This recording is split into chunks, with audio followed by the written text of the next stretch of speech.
Hello and welcome to the SpinCycle podcast. I'm your host Charles, and as always I'll be joined by Sid, and maybe sometimes a third opinion too. In this show we try to wash away rhetoric and narrative to find just the core nuggets of truth. We hope you enjoy the episode. I think we're moving on to the next bit. So the next bit is China and Russia. But more specifically, kind of what's going to happen to China to the past years of Russia. So to give a brief summary for anyone that doesn't know, if you don't know, well done. What have you done? Well done for that. Honestly, I'm very proud of that. Yeah, no, it's impressive. Actually, yeah, it is. Fair play to you. No, so if you don't know, Russia invaded Ukraine March 2022. Oh god, it is 2 years now, isn't it? Oh my god. Over 2 years. Wow. Currently the standing is Russia has occupied areas of Ukraine for about 2 years. Ukraine, Russia. So everyone thought this would be a cakewalk. It'd be over in weeks. And 2 years later, Ukraine is still somehow holding their own, which is incredible. But we've seen stuff like massive economic sanctions for Russia, seen them having to use drafting Europe and America supplying weapons and supplying arms.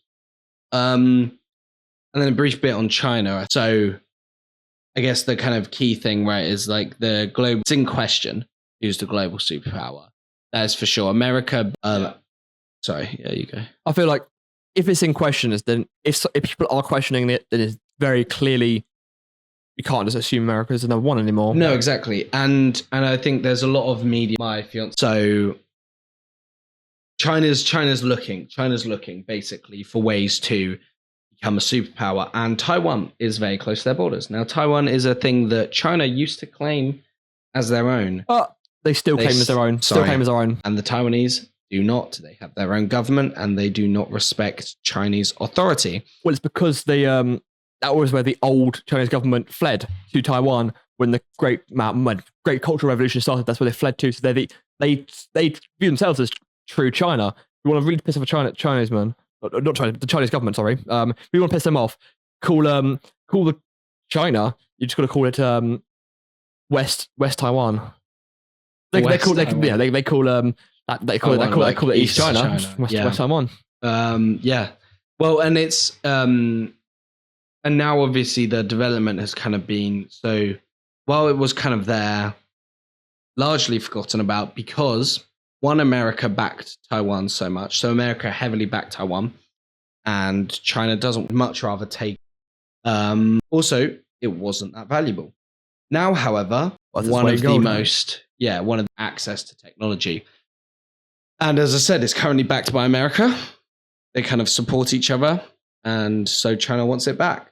Yeah, because if they can control that, another way to control us, control our, if we control what we can have, they rely on them more. They have more power over our economy and stuff like that. They can just increase the price 10 times and we'll still buy it because we need it. Yeah. We need them, like we need water and food. We need computer chips. And so this, it's really interesting because there's really easy parallels to draw between Russia, Ukraine, and China and Taiwan. Like one should win. 100% one should win. And Russia lost massively. So it's really... Well, I think what we should definitely take away from this is how are we representing ourselves to the Chinese? Because this Russia-Ukraine thing, I hate to say it, but it is a proxy war between the US, Europe, and this sort of Russia, sort of China, this sort of place, that sort of area, the West versus, well, I guess you can call it the East. Then we've got to show a good hand. We've got to show that also we can do it. We can give all this money and all this foreign aid and still be fine. Not cripple ourselves doing this. Because if we cripple ourselves funding this war, it's like American government has no money. We can just literally storm over and just roll over the place because they've spunked all their money and all their resources on helping out some place far, far away from them. For us, it's closer, but still quite far away in general. We've got to be able to show that we can do this. We've got this technology to be able to defeat or at least to defend ourselves. Back off, basically. Yeah, I think it definitely has highlighted that, but not just that. I think the bigger thing that it's shown. I don't think anyone questions America's percentage as a percentage of their GDP, they spend the most on it. But because they spend the most on it as a percentage, and their GDP is the biggest, they by far spend the most on that. We're talking most people now believe they have 2 generations more advanced jets. So it would be like fighting a. That's the other thing is, I think it's inevitable that every military, they have classified weapons that probably are much better. They don't want to get it out, because if they get it out, use them, we could look at it and just reverse engineer it just by looking at it. Yeah.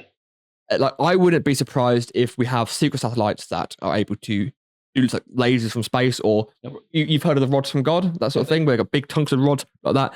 I wouldn't be surprised if they do exist, and we're just not talking about them. We're not going to use them on such a silly little war like the Ukraine thing. Yeah. Save it when something goes hot. And that is definitely, as I was going to say, right? How likely are we to, right? War can't go too far. If war goes too far, every country loses. It could be the end of human race, but even if it's not, it's definitely the end of. So no country. I can't really think of any good reason, because even then, let's say China wants to conquer the US. There's nothing to conquer. If they do it, it's nothing. It's just land you can't use for 400 years. It's not worth it. Also, America has more than enough nuclear weaponry that there's no China to level China. Yeah. So it would be awful and disastrous. So I think a lot of Russia is testing the waters, because is there any point in us having nuclear weapons if we're not going to? Yeah. How tough are we? And stuff like, so how maybe we should let Russia from me? Quite a weak take, I think. You gotta be strong. All right. Don't let all right. So I hate making one of my pet peeves is making comparisons to Hitler in any capacity. We let him take too much before we intervened. Yeah. We learned from that mistake. We fought a bloody war. Millions died. Yeah. And I think that wouldn't have happened if we went in earlier. So here, first thing something happens, we're at the gates. Not happening. We're being strong about this. Yeah. And I think that's good. I think we need to do this sort of stuff. Do you think we're being strong enough about Ukraine? Do you think we need to? Do you think we should have done stuff like that, or do you think we've been strong enough, or too weak, or what? See, I feel we're sending more than enough money. That's first what I'm going to say. First off, we sent a lot of money to Ukraine. I mean, not US level, but I believe we sent I believe it was 2.2 billion. I think we can find that. We'll put it on the screen when we can find how much money the UK has given. But we've given a lot of money, and that's a lot of money that could be brought to us, help secure ourselves. But again, I'm gonna go back to community. It's all good making sure you've got a really good fortified house, but if you make sure the street is safe, it's a lot easier that way. I feel like it is not our duty, not our obligation, but I feel like I think it's a good idea to help our allies, especially because Ukraine is such a powerful source in food, which is It's have to think about. We could boil down less caring about the actual citizens surviving, more about the food. That's heartless, but I mean, so for reference to them, we give to Ukraine total. So only 0.4 bill every year. 0.2 bill. Why 0.4? Per year, it's from 2 years. Oh, yeah, point. I feel like we used to give about 30 million. Massive increase. Yeah. Massive increase. I was off by a factor of 10, so that's my fault. I'm going to admit that's there. Whoops. Bigger numbers means it's more dramatic. Actually, you're wrong. They've given like 100 trillion. So, actually, I think we gave them. So, don't know about that. I just feel so. One of my most controversial takes, I think, is that war is inevitable and somewhat good for humankind. Wow. I know, that's awful thing to awful thing normally to say. When someone says, controversial opinion, but they say the most average shit that every single person agrees with. But that is weird. It's a weird opinion, isn't it? Genuinely a controversial take. You've got to think. War is good. You've got to think. In the past 20 years, we've had lots of development, yes? Lots of development technology-wise, but nothing at the same scale as the Cold War, or World War II, or even World War One. World War One, we invented tanks. World War II, we invented weapons of mass destruction. Cold War, we were able to go to the moon. What we've done since, we've sort of given up. Because the reason we went to the moon, the reason we furthered all this electronics is so we could say we're first. It was all a battle. Like even things, I'm going to have to disagree there, though, because what you just said, what have we done since then? We've given up. Nothing ever happened. The internet. The internet was a big thing. I'm going to defend my point a bit. I feel that, as technology advances the most, and we've got a pressure to do so, which is by a foreign power, we've got to try and be the first.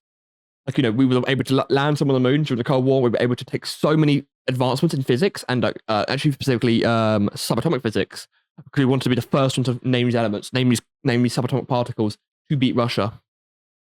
I see, but I don't think a lot of this actually progresses humanity. I think we do our best work when we're not in war. What did we invent during the Cold War? Actually, no, we invented. What did we invent during World War II? We made bombs, and planes. Nuclear. But what did we make when we weren't in the war? We went to the moon. We did phones. We did the internet. We were in the Cold War, is what I'm saying, and we wouldn't have had the sort of ability to make these computers smaller, then go into a phone, without the sort of need to make it small enough to fit in a rocket. I mean, these developments are inevitable, right? But I think they're sped along by the spur to beat someone else. That's the majority of humans drive. Why do I go to work? Why do I strive for a higher paying job? So I can get more money than my neighbor, so I can get a more attractive woman in the end. Honestly, I think we boil it down biology. It's so I can get more things. I mean, I think maybe there's some truth in that, but I think you can't discredit what it does, how much. It hurts and destroys lives. Definitely that. The Cold War doesn't destroy lives, but it still spurs us to create more. Honestly, the Cold War was the only time we never went hot. We've had all these posturing and never went hot. That's very, very proud achievement of humanity. But I'm quite pleased that we seem to be heading in a direction. I can definitely agree to that point for sure. I think that peace is usually good, but I would prefer a friendly conversation when we want to be the first. But I feel like this sort of stuff forces us to have unfriendly competition, do things faster, harder. What about the fact that our economy exploded post the kind of dissolving of the USSR for like a solid 10 years? It was really. I feel that happened because of the Cold War. I feel that what happened, the leaps and gains we made in the Cold War, the amount of money spent on securing things and making things for the Cold War was able to help boost the economy. Like the same happened with World War II, where post World War II there was a boom. Obviously baby boomers, obviously, and boom. Well, there was still rationing for 9 years after. But that was just obviously trying to re-establish supply trades and stuff. But after that, it was the Great Generation. There was so much stuff happened. Like even remember, I remember we learning us in GCSEs in history. Not even GCSE. Just not. Did we have to do GCSE history? Okay, then it was pre-GCSE. Geography. Yeah, it was. In pre-GCSE, we learned about the 1940s, 1950s, like the whole big boom in personal credit and all that sort of stuff. We did learn about America doing that sort of stuff with the invention of the Model T and stuff. That happened from a post-war bubble. Yeah, I think that happens because we're not. I think it's because we came out of a war. It's an interesting point of view. I think as the West, we want to avoid a war with China because my worry is we rely on them. We might not win. That's my big worry. So much, we might not win. I think current moment, with the current knowledge I have, I feel we would lose. I definitely think that the US government and the UK government and definitely have things under the sleeve. I think we win. I think right now we would win a Cold War. But we'd cripple ourselves. I just worry there's a chance we lose.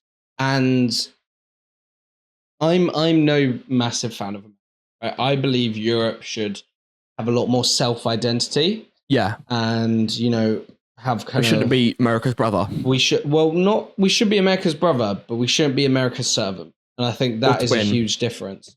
We shouldn't be its twin, but we really shouldn't be its servant. No. And however, I would side with America every day of the week over China. The Very much so. authoritarian nature scares me. Imagine if that kind of authoritarianism, that kind of control, that kind of destruction of individual liberties becomes the global superpower for the world. They get to say that if we don't have strict bans on freedom of speech, we don't have strict rules about what we can look at on the internet, then they won't trade with us, and we will be completely at their mercy. You want to think how much I hate the authoritarianism now of the UK government, and comparing it to China, it's a fucking it's anarchy compared to China. Yeah. We live in an anarchist state. I think the UK government's gone too far already. Like the UK government is too much controlling of our too authoritarian, too much controlling of our individual liberties. If China do it, we're fucked. I'm fucked. I'm just so fuming. But do you think if we were to go an official Cold War declared with China, we'd find a way onto the moon? Right. Okay. All right. So if I feel that if we were to go into official Cold War, as in us, as in US and Europe as a whole, I think if we were to go to Cold War, we'd land someone, would get a fly from a moon base, and at least land someone on Mars. Potentially. I think, there's a lot of stuff like that maybe it would spur it up. Space in particular seems to get very stirred up by. It's very obvious who's winning, very obvious to compete. But it's also the kind of thing. Who first you win, boom like that. But it's also the kind of thing where if no one else is challenging you, there's no point in doing it. Yes. Right. NASA. Yes. No point in America putting more. Unless I China starts ramping up. There. Yes. Only if that way, because I think at its peak, Cold War, I think it was 0.5% of the national budget was that. And that was enough to land someone on the moon with 1950s tech. Yeah. 60s tech, sorry. Okay, so basically 70s tech then, I guess. But I mean, what's interesting, right? What I worry about is for places like Europe. Europe is not doing well recently. What sort of space stuff do they have? Well, no, but I don't just mean that. I mean our economies aren't doing great. No one's economy is doing great. China's is fine. They say it's fine. America's was booming last year. Ours is doing. Europe has stagnated for 15 years. America has outpaced Europe by an incredible amount. So is China. But what's worrying, I don't think we can afford. We definitely can't afford all-out war. No, 100% we can't. But I worry about whether we can afford a Cold War, even a trade war, even trade embargoes. If we raise tariffs, our economies are crashing yet again. If we raise tariffs, if America they're talking about putting on 60% tariffs on all Chinese imports to America. That's 30 billion. That will make the whole world crash. Easy. We are barely scraping, 2% growth, I think, at the moment. Barely. That will put us in a massive recession, a major recession. Easily. And we might... Well, I feel like if Cold War is inevitable, and I feel it should be, and not even if it's now or later, I think we should start to prioritize divesting from China. No, not by tariffs, but by building infrastructure that we can rely on instead. What do we get from China at the moment? I mean, obviously, cheap Chinese crap. We get that. We can very easily divest from, but we need to have focus more on securing our own food lines, securing our own technology lines, and fuel as well. No, absolutely. And this is the thing, right? We absolutely should do that. And it's what we're having to do. But that worries me because the problem is what I'm saying is we can't afford that. And the individuals we can't not afford to do it. We can't go into the next decade without having these things like food security. And stuff. However, if we have a diet of food that is homegrown in the UK, that is going to be double your food bill now. we saw prices rise. We saw inflation at 10% on stuff like food. Yes. And people struggled so much. We cannot afford to double our food prices. We cannot afford for energy prices to skyrocket. We can't afford for clothes to skyrocket. We can't afford it. America can. Yes. China can. Europe can't. And that is... I feel we should try and lower taxes on our on staple foods. Staple foods, your meats, your veggies, your carbs. Maybe try and keep the ones that we have for unhealthy foods to try and sort of promote healthier eating by lowering the taxes, not by raising taxes of other things. And as well as that, I feel investment in things like hydroponics. All right, hydroponics is very easy. It is quite good and it's quite storage dense, and its energy cost shouldn't be that much compared. And if we can invest in making these big sort of constantly everywhere I go, I always see this building used to be a nice, lovely building. Now it's become a big, tall block of flats. There's a big, tall block of flats full of hydroponic growing bays, and be able to feed 1,000 people easily. But you mentioned there lower taxes, higher spending. Weirdly, any solution I will try and lower taxes. You know me. See, this is what I mean when I say Europe can't afford it. The current UK budget deficit, not including investment. So including investment, I think it's about 20 billion. Ooh. But not including investment. So as in like what you're hoping to return in the future. Just literally what we're spending today versus what we're getting. 51 billion deficit. Well, we're in the red for that much, aren't we? Every year we gained that much, the deficit. Our debt is over 100. We couldn't pause government paying and then all the money goes straight to paying off debt. We can't do that in a year. We cannot afford to. Well, GDP isn't even what the government makes. Yeah. So we definitely could have. It would take like 10 years to. Let's if we shut off all government spending, devote it entirely to that. So, but we can't afford. We don't have the and higher. You'd admit that lowering taxes always stimulates growth. We can't afford to get to that point at the moment. We still haven't bounced back from 2008. What we need, and this is the socialist in me, right? What we need is wealth taxes. There's too much wealth pulled up at the top, and right now we're in a time where we need stuff like security. We need our own industries. We need our own things. We need lower taxes on domestic products. With the current budget, cannot achieve that unless you claw some of this wealth back that is pulled up at the top from the top. Who's the richest person in the UK? Neither do I. I know obviously America is like obviously Bill Gates, Warren Buffett, Musk, lots of stuff, those sort of people. I don't know who's at the top in the UK. And let's just get whoever it is and get the net worth as well in. Gupti Hinduja. Never heard of them. Family. What do they do? They're behind an Indian conglomerate group. Really? Yep. Okay. Running from the list saw a fall from but we have 165 billionaires. Okay. So like, and he is worth 37.2 billion. Well, again, the issue with that is he's worth that, but he doesn't have 37 billion liquid assets.